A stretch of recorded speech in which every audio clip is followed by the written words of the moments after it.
The advantage of an LLC is it's called a limited liability company, and it's that the owners offer, they enjoy certain legal protections when it comes to the debts that the company owes. In other words, let's say you have a company, an LLC, and you lose a ton of money. The people who the LLC owes money to cannot come after you personally to pay that debt. They can completely bankrupt the LLC, and you might have to liquidate everything the business owns, but they can't come and take your house or your car or whatever. Yeah. And so in terms of like an individual, I would say if you're in a position where a bad decision could potentially involve a lawsuit of tens of thousands or hundreds of thousands of dollars, an LLC would be a great idea.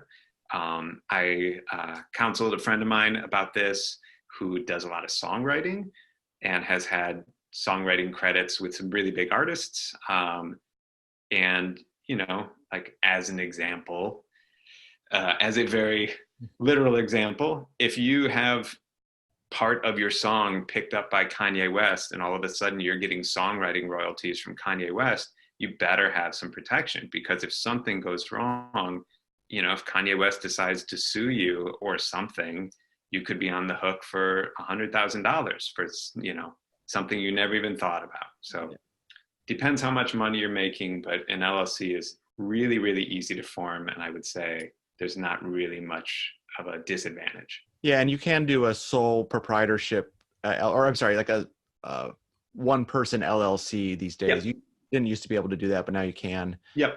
And that's different than a sole proprietorship, right?